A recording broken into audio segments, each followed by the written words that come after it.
চারিদিকে রাতের প্রথম প্রহরে ফ্যাকাশে অন্ধকার। সেই অন্ধকারকে ছাপিয়ে বিরাট চাঁদ খেলা করছে আকাশে। হালকা ঠান্ডা বাতাসে নববধূর প্রথম শিহরণের মতো কেঁপে কেঁপে উঠছে গাছের ঘন পল্লব। এই বিশাল চাঁদের চমৎকার আলোয় একজোড়া তরুণ তরুণী নদীর ঢেউ গুনছে। দুজনের দৃষ্টি স্থির। এই স্থির দৃষ্টি সরিয়ে একগুচ্ছ নীরবতা ভেঙে প্রশ্ন করল রোজা। আচ্ছা, আমাদের ইনভেস্টিগেশন কবে থেকে শুরু হবে? কোথা থেকে শুরু করব? কিছুই তো বুঝতে পারছি না আমি। মিন্ময় আগের মতোই চুপচাপ। রাতের এই ঠান্ডা বাতাসটা বেশ লাগছে তার। মিন্ময়কে চুপ থাকতে দেখে নিজেই বলে উঠল রোজা। সব কিছু ওলট পালট লাগছে আমার। কোথা থেকে কি শুরু করব কিছুই বুঝতে পারছি না। এতদিনে খুঁজে একটা চিঠি পেলাম, তা দেখে ভাবলাম ভিকটিম হয়তো বান্দরবান গিয়েছিলেন, কিন্তু সেটাতেও জল ঢেলে দিলেন আপনি। ফট করে বলে দিলেন না, বান্দরবান যায়নি। তাহলে গিয়েছিলটা কোথায়? মঙ্গল গ্রহে? সিলেট। রোজা অবাক চোখে তাকালো, বিস্ময় নিয়ে বলে উঠল। মানে? আমরা পরশু সিলেট যাচ্ছি, ওখান থেকে শুরু হবে আমাদের যাত্রা। আপনার বাবা সিলেট গিয়েছিল? কোথায় গিয়েছিল সেটা জানতেই সিলেটে যাব মিস রোজা। এখন আর কোনো প্রশ্ন নয়। 1 মাসের জন্য সকল কাজ থেকে লিভ নিচ্ছি আমি। এই 1 মাসেই রহস্য উদ্ঘাটন করতে হবে আমাদের। কাল সকাল 10টায় আপনি আর আপনার বন্ধু আমার সাথে দেখা করবেন। নেক্সট কী কী করা হবে তা ডিসকাশন করব। আর হ্যাঁ, এলিনা গেট আপেই আসবেন, নয়তো পরের দিন সকালবেলা হয়তো আপনাকে নিয়েও নিউজ বেরিয়ে পড়বে। আপনাদের দুজনকে আমি টিম হিসেবে নিচ্ছি, সো বিশ্বাসের সুযোগ নিয়ে ধোঁকা দেওয়ার চেষ্টা করলে এমন কিছু হারাবেন যার জন্য সারা জীবন পস্তাতে হবে। যদিও বিশ্বাস শব্দটা আমার ডিকশনারিতে নেই। এখন উঠুন, রাত হয়েছে, আপনাকে বাড়ি ফিরতে হবে। আপনি কথায় কথায় ধমকি দেন কেন? উঠুন মিস রোজা।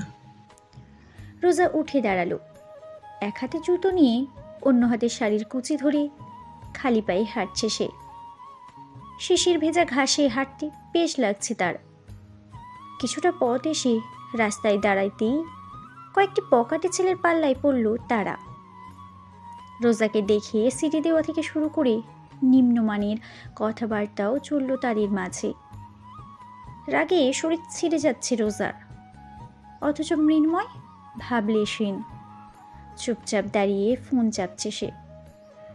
রোজার এই মুহূর্তে ছেলেগুলো থেকে মৃন্ময়ের প্রতি বেশি রাগ লাগছে।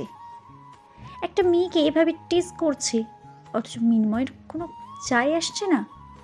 অদ্ভুত। 1-2টো ছেলে হলে রোজা নিজেই ধরে পেটাতো, কিন্তু 4-5টা ছেলের সাথে কিছুতেই পেরে উঠবে না সে। রোজার গলা শুকিয়ে আসছে। ছেলেগুলোর ভাবসাব কিছুতেই সুবিধার মনে হচ্ছে না তার। রোজার ছেলেদের দিকে চোখ রেখে ফিস করে বলে উঠল। ছেলেগুলো আমাকে নিয়ে বিশ্রী কথা বলছে। মৃন্ময় ফোনের দিকে দৃষ্টি রেখে স্বাভাবিক গলায় বলল, তো মানে আপনি কিছু করবেন না? আপনার কাছে রিভলভার থাকলে শ্যুট করে দিন, এদের বেঁচে থাকার কোনো অধিকার নেই। মিস রোজা, আমি রিভলভার নিয়ে ঘুরি না। তাছাড়া আপনার জন্য আমি কেন ঝামেলায় জড়াতে যাব? মৃন্ময়ের কথায় রাগ লাগলেও চুপ হয়ে গেল রোজা। যার মধ্যে সামান্য মানবিকতা নেই তাকে কিছু বলে লাভটাই বা কি? মৃন্ময়ের নীরবতার সুযোগ নেই আরও কিছুটা এগিয়ে এলো ছেলেগুলো। একজন তো রোজার হাতে বেশ বিশ্রীভাবেই ছুঁয়ে দিল। মৃন্ময় ব্যাপারটা দেখেও না দেখার ভান করে হাসি মুখে বেশ নম্রভাবে বলল, হ্যালো গাইস, কিছু বলবেন? ছেলেগুলো যেন ভ্যাবাচাকা খেয়ে গেল। মৃন্ময়কে বড্ড পাগল মনে হচ্ছে তার। একটি মেয়েকে উত্ত্যক্ত করছে দেখেও কোনো সুস্থ সবল মানুষ এমন একটা কোয়েশ্চেন করতে পারে না। ভীতু হলে পালিয়ে যায়, আর সাহসী হলে ঝামেলা করে। কিন্তু এমন প্রশ্ন। তবে তাদের ভ্যাবাচাকা ভাবটা বেশিক্ষণ টিকল না। তাদের মধ্য থেকে একজন দাঁত বের করে বিশ্রীভাবে হেসে বলে উঠল, তোরে কিছু বলতে চাই না, তবে এই মেয়েটার বলতে চাই, ভালো চাইলে মেয়েটারে রেখে কেটে পড়। আজ আমাদের সবার মধুর্য চন্দ্রিমা হবে। কথাটা বলে আবারও বিশ্রীভাবে হাসলো ছেলেটি। মৃন্ময় মিষ্টি হেসে বলল, মৃদু নয়, মধু। ওটা মধুচন্দ্রিমা হবে। আপনাদের মধুচন্দ্রিমার জন্য অল দ্য বেস্ট। তবে আমি এখান থেকে যেতে পারছি না। কেন রে, তোরাও মধুচন্দ্রিমা করতে মন চাইছে নাকি? ছেলেটার কথায় বাকিরাও হেসে উঠল, কিন্তু মৃন্ময় ভাবলেশীন। আগের মতোই মৃদু হেসে বলল, না, তা নয়, অন্য সমস্যা। ছেলেগুলো অবাক হয়ে বলল, কি সমস্যা? এখানে শুটিং করতে এসেছি। নয়তো রাতের বেলা এমন নির্জন জায়গায় কেউ আসে? প্রোডাকশনের জন্য গার্ড স্যার আমাদের টিমে এই 5-10 মিনিটের মধ্যে চলে আসবে। বাকিরা নদীর এই পাশটাতেই আছে। আর আমার পাশে যে আছে সে হিরোইন।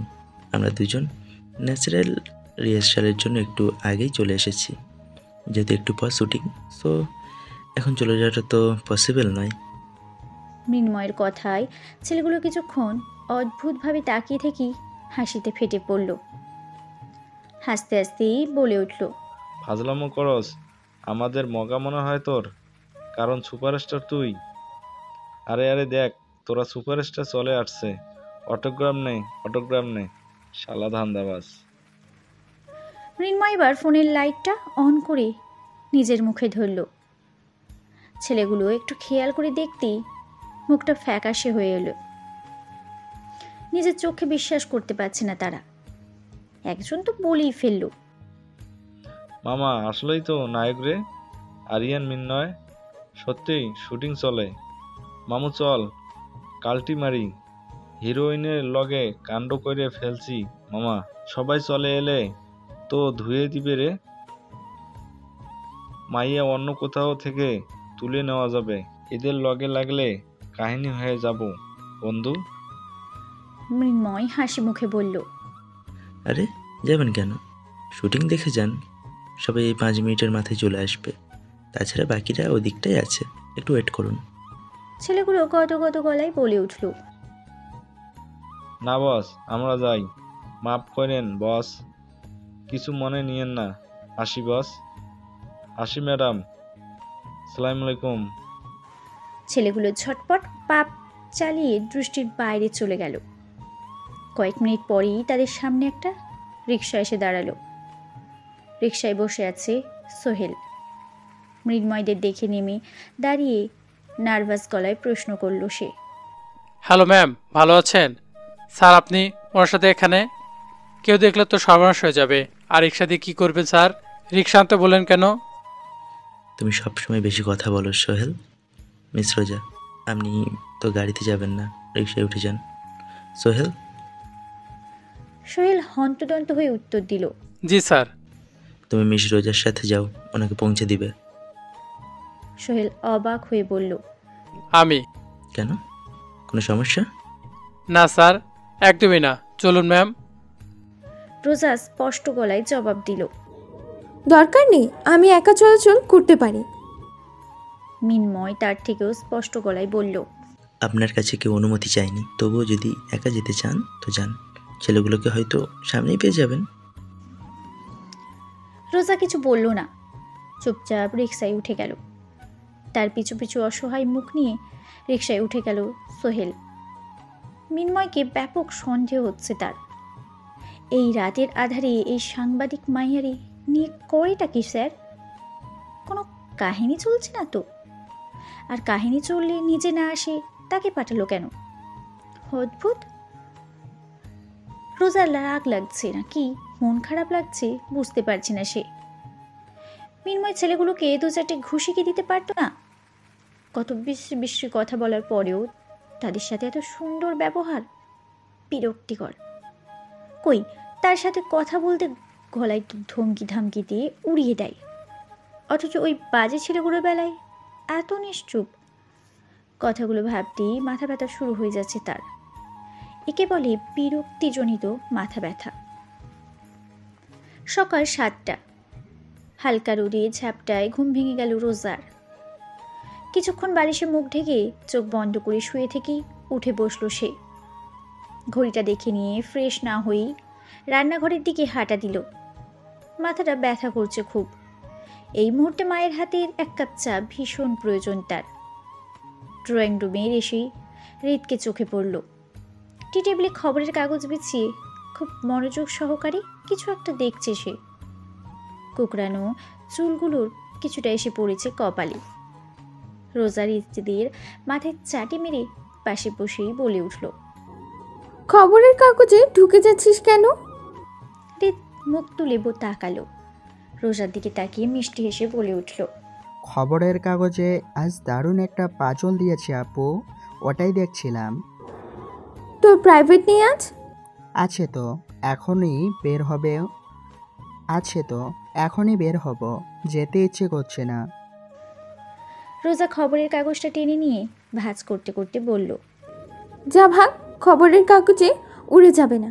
বিকেলে দেখে নিস, এখন ওর, নয়তো মার ছাড়ুর বাড়ি খেতে হবে তোকে। হৃদ হাসি মুখে উঠে দাঁড়ালো। মা বললে হয়তো আরও কিছুক্ষণ বসে থাকতো, কিন্তু রোজার কথা কিছুতেই ফেলতে পারে না সে। সোফা থেকে স্কুল ব্যাগটা নিয়ে কোকড়ানো চুলগুলো ঝাঁকিয়ে দরজার দিকে যে এগিয়ে যেতে যেতে বলে উঠল, বাই আপু, রাতে দেখা হবে। রোজা হাসল। ভাইয়ের চুলগুলো ভীষণ ভালো লাগে তার, কেমন আদর আদর লাগে, দেখলেই হাত বুলে দিতে ইচ্ছে করে। নিজের মনে হেসে পেপারটা টেবিলের ওপর রাখতেই একটা জায়গায় চোখ আটকে গেল তার। খবরের কাগজের এক কোণায় কয়েকজন ছেলের ছবি দেওয়া আছে।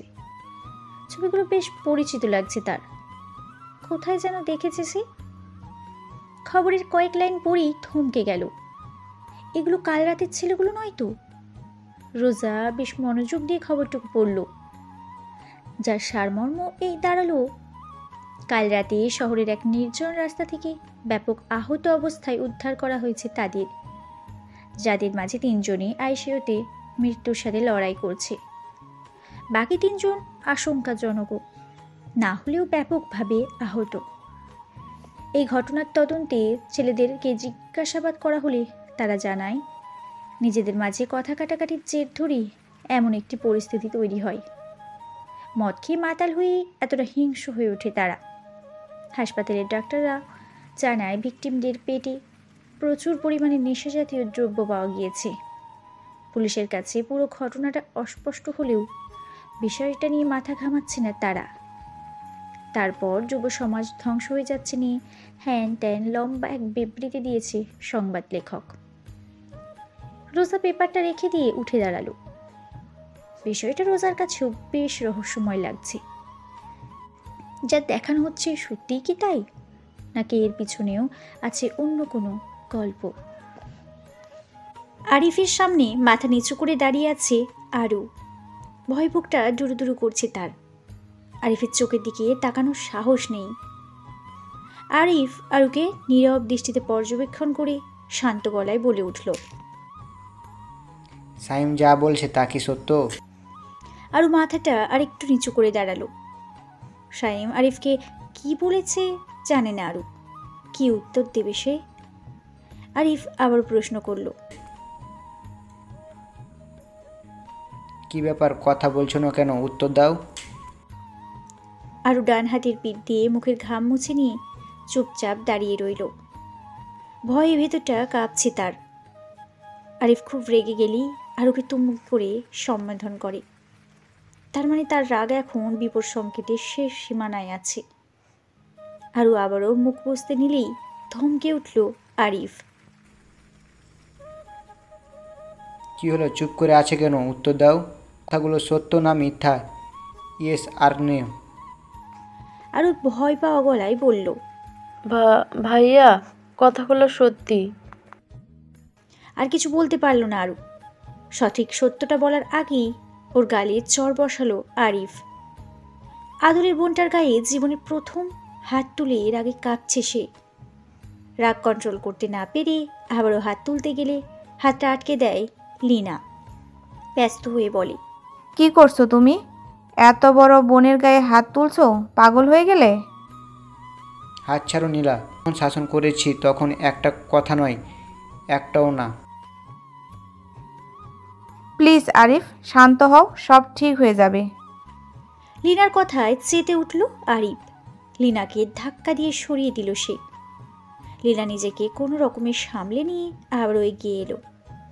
আরিফ রাগে কাঠির দরজায় ধুমধাম কয়েকটি লাথি দিয়ে রাগে ফুঁসতে ফুঁসতে বলল, সব ঠিক হয়ে যাবে তাই না? কীভাবে ঠিক হবে বলো, কীভাবে ঠিক হবে? ওর জন্য বাবা মা বিছানায় পড়ে আছে, অফিসের সময় ভরা বাইরে সাইমের ফ্যামিলির থেকে নানা কূটতি শুনতে হচ্ছে। এসব কীভাবে ঠিক হবে বলো? তার চেয়ে বরং ওকে বলো বেরিয়ে যেতে। বাবার হত্যাকারীকে বাসায় রাখবো না আমি। কবে দেখা যাবে বাবার সাথে সাথে আমাদের দুজনকে বিষ খেয়ে মেরে ফেলেছে। আরও চট করে মাথা তুলে তাকালো। ভাইয়ের মুখে শোনা প্রতিটি শব্দই আরুর বুকটাকে টুকরো টুকরো করে চলেছে। অসহায় দৃষ্টিতে তাকিয়ে টলমলে চোখে কান্নামাখা কণ্ঠে বলে উঠল সে, ভাইয়া। চুপ, একদম চুপ। এই মুখে ভাইয়া ডাকবি না আমায়। আজ যদি বাবার কিছু হয়ে যায় তাহলে তোকে বাঁচতে দেব না আমি। আমার চোখের সামনে না দাঁড়িয়ে থেকে যা সাথে ওসব করে বেড়ায় তার কাছে যা, একেবারে মতো চলে যা। লীনা শক্ত গলায় বলল, অনেক হয়েছে আরিফ, চুপ করো। আরু, তুই ঘরে যা। আরও দৌড়িয়ে নিজের রুমে ঢুকে গেল। দরজার বাইরে থেকে আরিফ আর লীনার ঝগড়ার আওয়াজ শোনা যাচ্ছে। আরও নিজেকে শেষ করে দিতে ইচ্ছে করছে। ওর জন্য সব কিছু এতটা এলোমেলো হয়ে গেল, শুধু ওর জন্য। কে বলেছিল রাফিনকে ভালোবাসতে? যে ভালোবাসা বাবাকে মৃত্যুর পথযাত্রী করে দেয়, সমাজে কলঙ্কিনী বানিয়ে দেয়, ভাইয়ের চোখে রাস্তার মেয়ে বানিয়ে দেয়, পরিবারের অশান্তির কারণ বানিয়ে দেয়। সে ভালোবাসাকে কি আসলেই ভালোবাসা বলে? তবু চোখ বন্ধ করলে রাফিনের চেহারাটাই ভেসে ওঠে আরুর। কেন হয়? কথাটা ভেবেই হাতের কাছে সব কিছু ছুঁড়ে ফেলল আরু। বিছানায় বসে দু হাতের বিছানার চাদর চেপে ধরে ছাদের দিকে তাকালো সে। চোখ বেয়ে গড়িয়ে পড়ল জল। হাত চিৎকার করে কাঁদতে ইচ্ছে করছে আরু, কিন্তু কেন জানি চিৎকার করার অধিকারটুকু জোগাতে পারছে না সে। নিজেকে সত্যিই রাস্তার মেয়ে মনে হচ্ছে তার। আসলেই কি তার বেঁচে থাকা উচিত? সবার অশান্তির কারণ হয়ে কি বেঁচে থাকার কোনো মানে হয়? মৃন্ময়ের দিকে তীক্ষ্ণ দৃষ্টিতে তাকিয়ে আছে রোজা। তীর্থ পাশে দাঁড়িয়ে চোখ ঘুরিয়ে পুরো রুমটিকে খুঁটিয়ে খুঁটিয়ে দেখছে। মৃন্ময় একটা ফাইলে কিছু একটা লিখছিল, সেদিকে তাকিয়ে বলে উঠল, আপনি কিছু বলতে চান মিস রোজা? মৃন্ময় ভেবেছিল রোজা হয়তো অস্বস্তিতে পড়ে যাবে, কিন্তু তাকে ভুল প্রমাণ করে স্পষ্ট গলায় বলে উঠল রোজা, আপনিই ওই ছেলেদেরকে মেরেছেন তাই না? মৃন্ময় ভুরু কুচকালো, অবাক হওয়ার চেষ্টা করে বলল, কোন ছেলে? কাল রাতের ছেলেগুলো। ওদের ছবি আজ পেপারের ফ্রন্ট পেজে বেরিয়েছে, দেখেছেন নিশ্চয়? ওদের কথোপকথন শুনে পাবদা মাছের মতো হাঁ করে তাকিয়ে আছে তীর্থ। ওদের মাঝে কি নিয়ে কথা হচ্ছে বুঝতে না পারলেও রাত শব্দটা চট করে আঘাত করে গেল তার মাথায়। রাত? রোজা আর নায়ক ফায়ক রাতে কি করে? অদ্ভুত। তীর্থ তীক্ষ্ণ দৃষ্টিতে তাকালো। মৃন্ময় বিস্মিত গলায় বলল, ও জার্নালিস্টদের সাথে টিস করলেও আজকাল খবরের ফ্রন্ট পেজে চলে আসে যাই। দারুণ তো। এই জন্যই আপনাকে বিশ্বাস হয় না আমার। না জানি কবে আমার নিউজ বানিয়ে দেন। এ নিয়ে ছেলেদেরকে আমার পক্ষ থেকে কংগ্রাচুলেশন জানাবেন মিস রোজা। আর আমি খুবই দুঃখিত আজকের পেপারটা পড়া হয়ে ওঠেনি আমার। আপনি বোঝাতে চেয়েছেন আপনি ওদের মারেননি? অদ্ভুত, আমি ওদের মারতে যাব কেন? আমার সাথে ওদের কোনো ঝামেলা ছিল না। ঝামেলা তো আপনার সাথে ছিল। ওয়েট, আপনিই মারেননি তো মিস রোজা? হোয়াট? আমি মারলে তো তখনই মারতাম। মাঝরাতের জন্য ওয়েট করতাম কেন শুনি? মৃন্ময় হাসল, প্রজেক্টরটা ঠিক করতে করতে বলল, হয়তো আমি একটা জলজ্যান্ত প্রমাণ থেকে যাব, তাই আমাকে সরিয়ে আমার অগোচরে কাজটা করছেন আপনি। সব সন্দেহ তো আপনার দিকে যাচ্ছে মিস রোজা। কাজটা কিন্তু ঠিক করেননি আপনি। এনিওয়ে, কাজের কথায় ফেরা যাক। কথাটা বলে টেবিল থেকে রিমোটটি উঠিয়ে নিয়ে বোর্ডের দিকে ঘুরে দাঁড়ালো মৃন্ময়। রাগে ভেতরটা ফেটে যাচ্ছে রোজার। কি সুন্দর করে ওর ওপরেই সব দোষ চাপিয়ে দিল মৃন্ময়। মৃগী রোগী কোথাকার। তীর্থ রোজার আর একটু কাছে এসে কানের কাছে ফিসফিস করে বলে উঠল, কাহিনী কি দোস্ত? তোরা ডেটিং করছিস নাকি? রাতের বেলা করিসটা কি? ইনকোয়ারি করতে এসে প্রেমে পড়ে গেলি নাকি? রোজা অগ্নি দৃষ্টিতে তাকাতেই তীর্থ সোজা হয়ে দাঁড়ালো। মুখে জোরপূর্বক হাসি টেনে নিয়ে বলল, ওকে ফাইন, কিছু বলতে হবে না, আই অ্যাম কোয়াইট। রোজা আরেকবার অগ্নিদৃষ্টি নিক্ষেপ করে সামনের দিকে তাকালো। সামনে তাকাতেই রুমের লাইটটা অফ হয়ে প্রজেক্টরের আলো জ্বলে উঠল। স্ক্রিনে কিছু চা বাগানের ছবিকে ইশারা করে বলে উঠল মৃন্ময়, আমাদের ফার্স্ট গন্তব্য হলো সিলেট। আমাদের টার্গেট মূলত সিলেটের চা বাগান। তীর্থ কপাল কুঁচকে বলে উঠল, চা বাগানে কেন মিস্টার? আরিয়া চা বাগানে কেন যাবেন? চা পাতা কিনতে? মৃন্ময় গম্ভীর গলায় বলল, লেট মি ফেন্স তীর্থ। কথার মাঝে কথা বলাটা পছন্দ নয় আমার। যা বলেছিলাম, আমাদের টার্গেট সব করে চা বাগান নয়। সিলেটের 135টি চা বাগানের মাঝে শুধুমাত্র একটা চা বাগানের উদ্দেশ্য করে সিলেটে যাব আমরা, আর তা হলো মালনছড়া চা বাগান। রোজা ভুরু কুচকালো। চা বাগানে আমাদের কাজটা কি হবে? আমাদের মোটিভটা কি? মিস্টার আরিয়াকে খোঁজা? না, ওনাকে নয়। আমাদের মোটিভ হলো সায়াম চ্যাং সম্পর্কে ইনফরমেশন কালেক্ট করা। তীর্থ বলল, সাইয়াম চ্যাংকে? মিস্টার আরিয়ার সাথে তার কি সম্পর্ক? মৃন্ময় কিছু বলার আগেই ব্যস্ত হয়ে বলে উঠল রোজা। তার আগে আমার কিছু প্রশ্ন আছে, করি? মৃন্ময় ভুরু কুচকালো। ল্যাপটপের দিকে ঝুঁকে কিছু একটা দেখতে দেখতে বলে উঠল, কি প্রশ্ন? আমার মনে হয় বিষয়টা শুরু থেকেই জানা থাকা উচিত আমাদের, নয়তো আমরা দুজন কোনো হেল্পই করতে পারবো না আপনাকে। আমি জানি আমাদের দুজনকে প্রয়োজন আছে বলেই সাথে রেখেছেন আপনি। এতদিনে এটুকু তো বুঝেই গিয়েছি আপনি কারণ ছাড়া কিছু করেন না। এনিওয়ে, আমার প্রথম প্রশ্ন হলো, আপনি সেদিন বলেছিলেন মিস্টার আরিয়া আপনাকে ফোনে বলেছিল তিনি জলদি ফিরে আসবেন। উনি যদি সত্যিই ফোন করে থাকে তাহলে আপনি ওনাকে ওনার লোকেশন জিজ্ঞেস করেননি কেন? মৃন্ময় এবার চোখ তুলে তাকালো। রোজার চোখ দুটো আটকে গেল মৃন্ময়ের চোখে। কি ভারী পল্লব। রোজার মুহূর্তে মনে হলো মৃন্ময় ছেলে না হয়ে মেয়ে হলেই বেশ হতো। ওর চোখ দুটোর উপর ভিত্তি করেই হয়তো হাজারো কবিতা রচনা হতো। হাজারো যৌবন এই চোখের মায় হয়ে উঠত কাব্যিক। কথাগুলো ভেবে নিজের মনেই হাসল রোজা। মৃন্ময়ের চরিত্রের মতো ওর সৌন্দর্যটাও খুব রহস্যময় লাগল রোজার কাছে। কখনো হলদে ফর্সা, তো কখনো উজ্জ্বল শ্যামা, কিন্তু সবসময় অসম্ভব সুন্দর। রোজা ছোট্ট নিঃশ্বাস ফেলল। মৃন্ময় ল্যাপটপটা সাইডে রাখতে রাখতে বলল, গুড কোশ্চেন।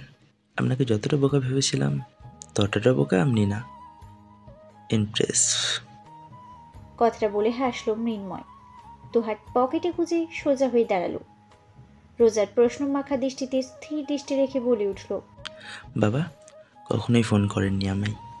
বাবা যেদিন বাসা থেকে চলে যান সেদিন আমি মহাস্থানগড় ছিলাম স্কুলের ট্রিপে।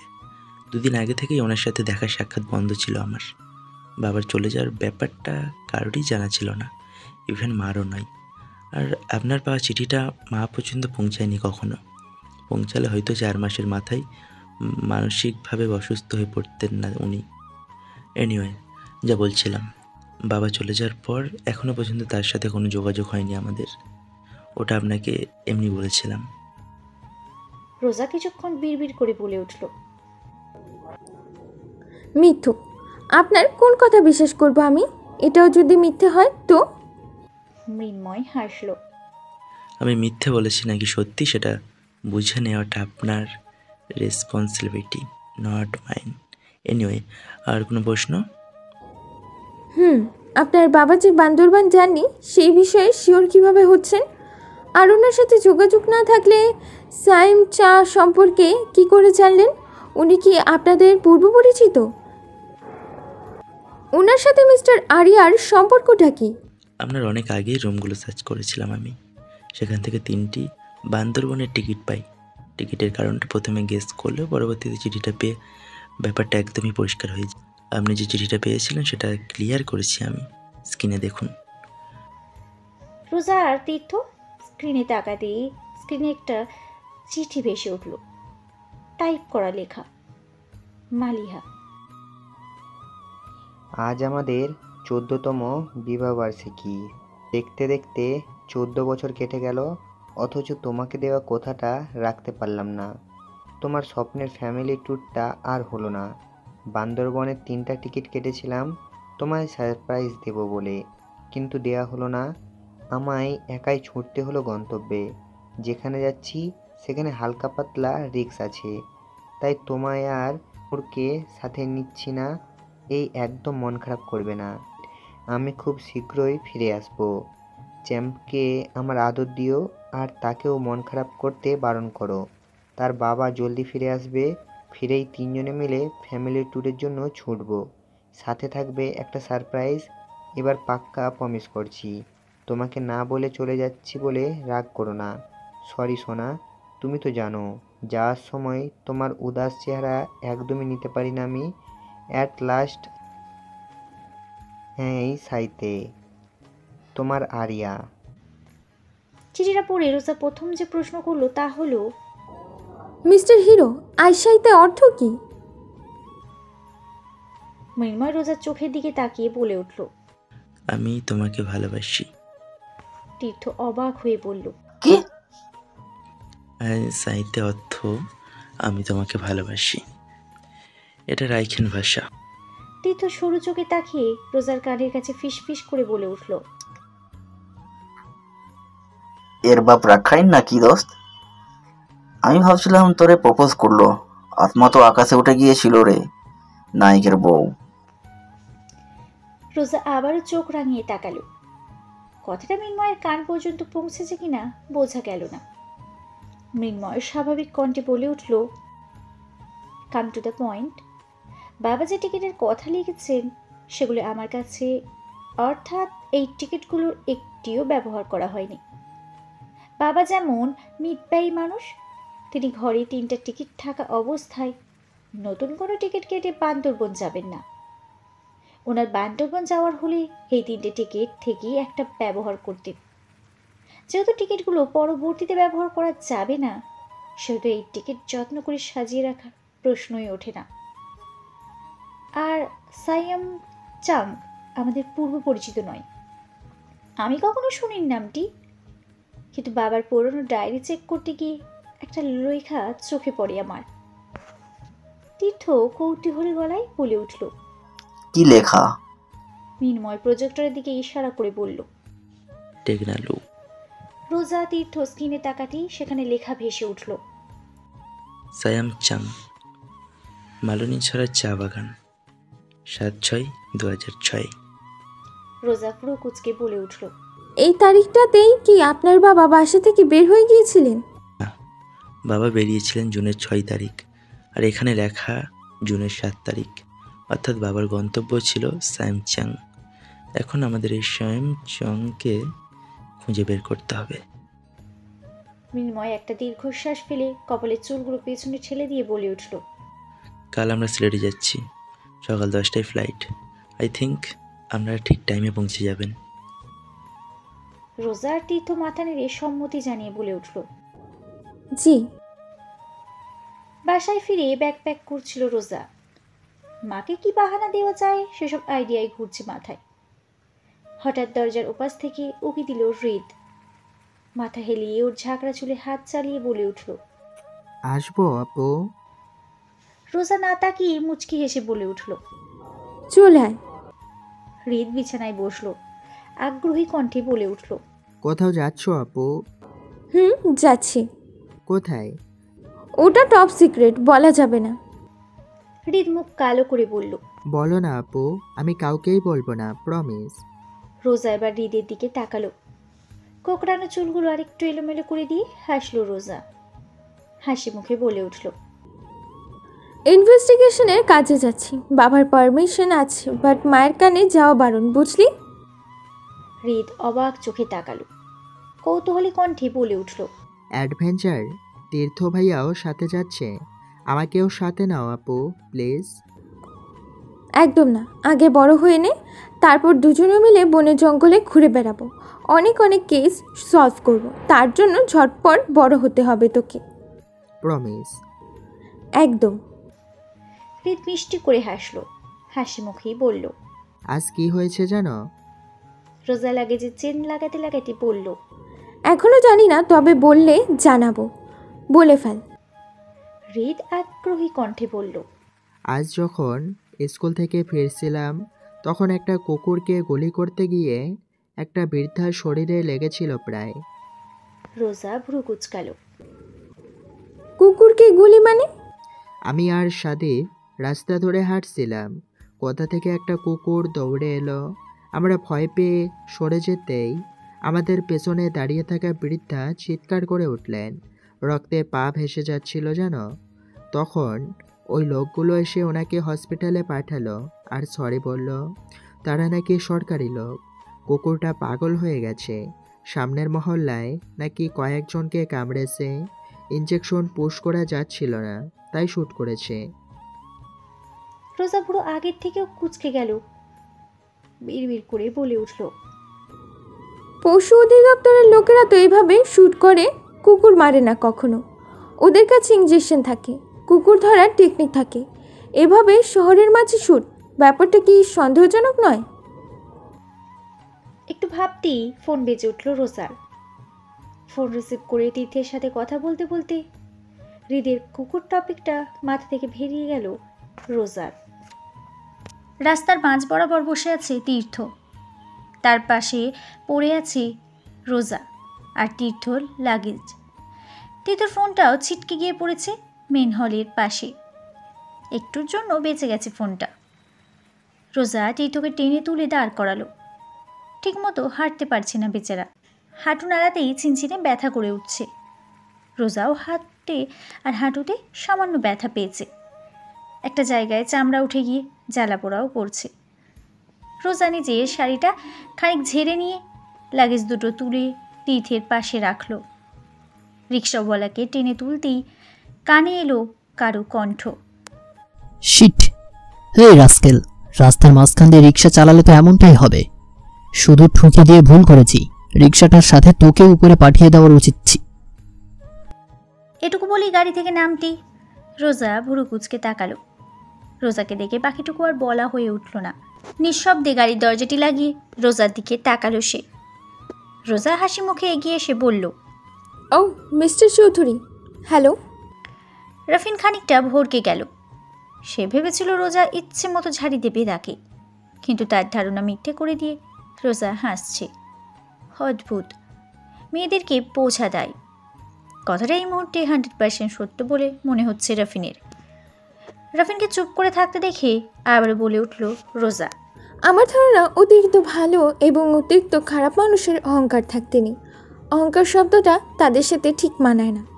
এই বিষয়টা এতদিন আমার ভাবনার মাঝে সীমাবদ্ধ ছিল, কিন্তু আজ বিষয়টি সত্যি প্রমাণ করে দিলেন আপনি। রাফিন ভ্রু কুচকে তাকালো। এদিক ওদিক চোখ ঘুরিয়ে কনফিউজড হয়ে বলে উঠল, আমি? রোজা চকচকে চোখে বলে উঠল, অবশ্যই আপনি। এই দেখুন না, আমি ভাবতাম আপনার মতো গ্যাংস্টার হয়তো আকাশ ছোঁয়া খারাপ কাজের সাথে আকাশ ছোঁয়া অ্যাটিটিউড বহন করে চলে, কিন্তু আই ওয়াজ রং।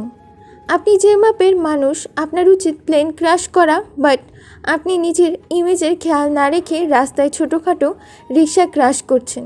শুধু তাই নয়, রাস্তার মানুষদের মতো রিক্সা চালককে গালিগালাজ করছেন। এসব কিন্তু আপনার নিরহংকারিতার পরিচিতি, একদম রাস্তার মানুষের সাথে মিলিয়ে দিচ্ছে আপনাকে। রাফিন কি বলবে বুঝতে পারছে না। মেয়েটা আজও হাসি মুখে সোনামের নাম করে দুর্নাম করে চলেছে তার। রাফিনকে চুপচাপ দাঁড়িয়ে থাকতে দেখে আবারও বলে উঠল রোজা, এনিওয়ে, রিক্সা চালক মামার পক্ষ থেকে আই এম এক্সট্রিমলি সরি। যদিও রিক্সাটা রাস্তার মাঝখানে ছিল না, তবুও আপনি যখন বলছেন থাকতেও পারে। কথায় আছে, যারা দিনে শখানেক মার্ডার করে তাদের চোখ দারুণ শার্প থাকে। সেই হিসাবে আপনার চোখ মাশাআল্লাহ অসাধারণ শার্প হওয়ারই কথা। তাই আপনার এই কথা নির্দ্বিধায় বিশ্বাস করা যায়, তাই না তীর্থ? তীর্থ এতক্ষণ রিক্সার সামনে দিয়ে দাঁড়িয়ে উকি ঝুঁকি দিয়ে দেখছিল। রাফিনকে দেখেই ভয়ে হাঁটুর ব্যথা ভালো হয়ে গিয়েছিল তার, কিন্তু রোজার ওর নাম ধরে ডাকতেই চমকে ওঠে। আবারও হাঁটুর ব্যথা শুরু হয়ে গেল। ব্যথায় চোখ মুখ কুঁচকে কোনো রকমের মাথা হেলিয়ে সম্মতি জানালো সে। রাফিন তীর্থের দিকে তাকাতেই মুখে জোরপূর্বক হাসি টেনে তাড়াহুড়ো করে অন্যদিকে ফিরে গেল। তীর্থর মুখ থেকে চোখ সরিয়ে ঘড়ির দিকে তাকালো রাফিন। 9:15। আজ শনিবার, ঠিক 10টায় হসপিটালে একটা সার্জারি আছে তার। কিন্তু রাস্তায় খুঁজে খুঁজে রোজা নামক ঝামেলার সামনেই পড়ে গেল সে।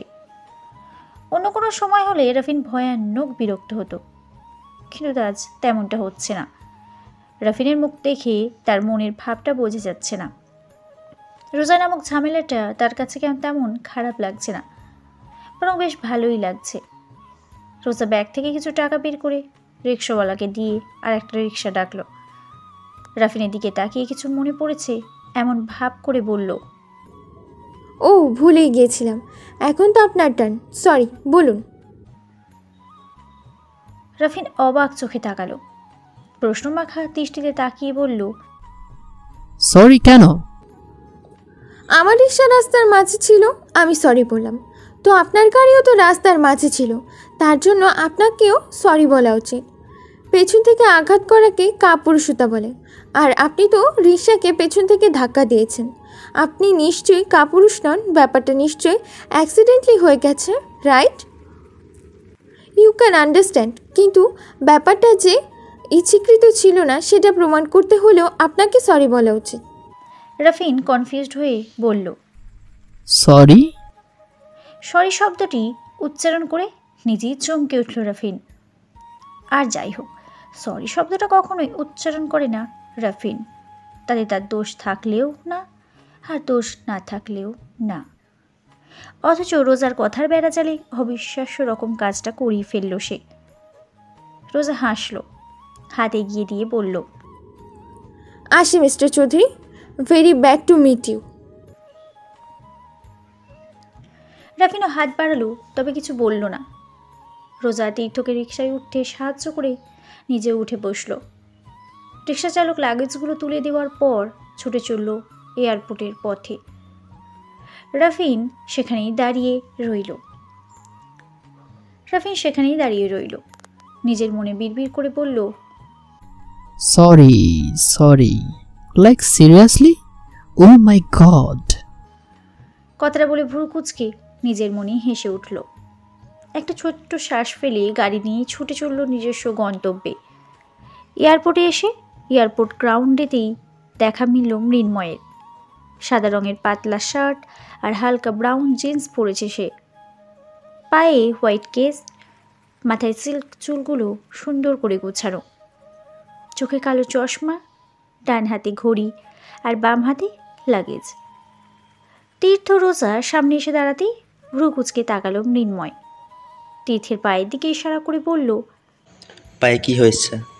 রোজা স্মিত হেসে বলল, ছোটোখাটো অ্যাক্সিডেন্ট, তেমন কিছু না। মৃন্ময় কপাল কুঁচকে উদ্বিগ্ন গলায় বলল, তীর্থ, তুমি শিওর তুমি ঠিক আছো? তীর্থ হাসার চেষ্টা করে বলল, yes sir, I am fine.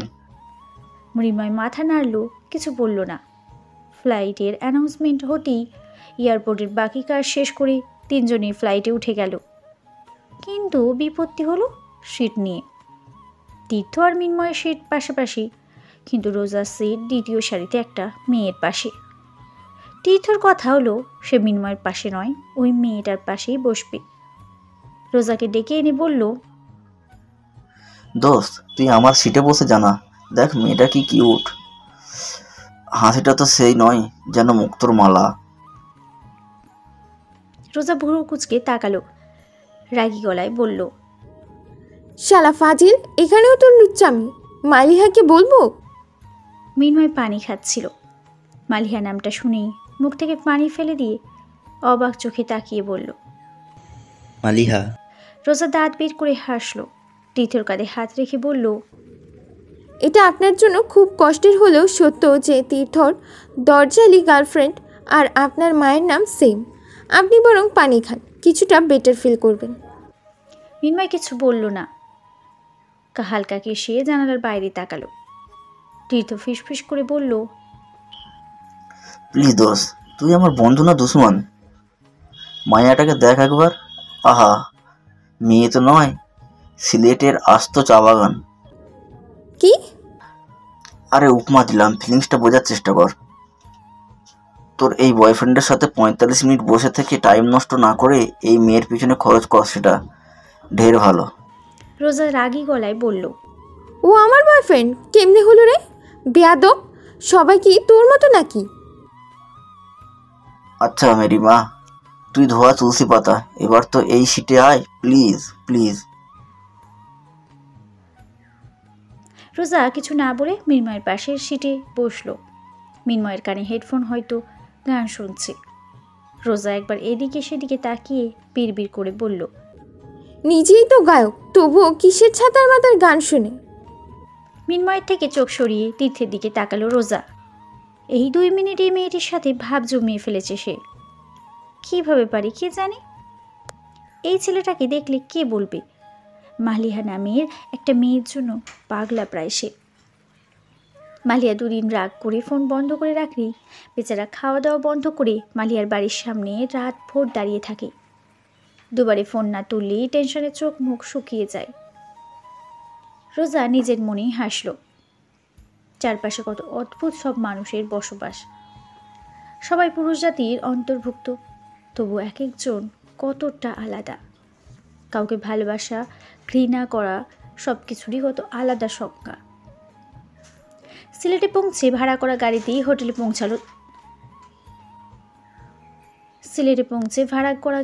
হোটেলে পৌঁছালো তারা। হোটেল রোজ ভিউ। পাশাপাশি 3টি রুম বুক করেছে মৃন্ময়। মাঝেরটা রোজাকে দিয়ে দুপাশের 2 জন।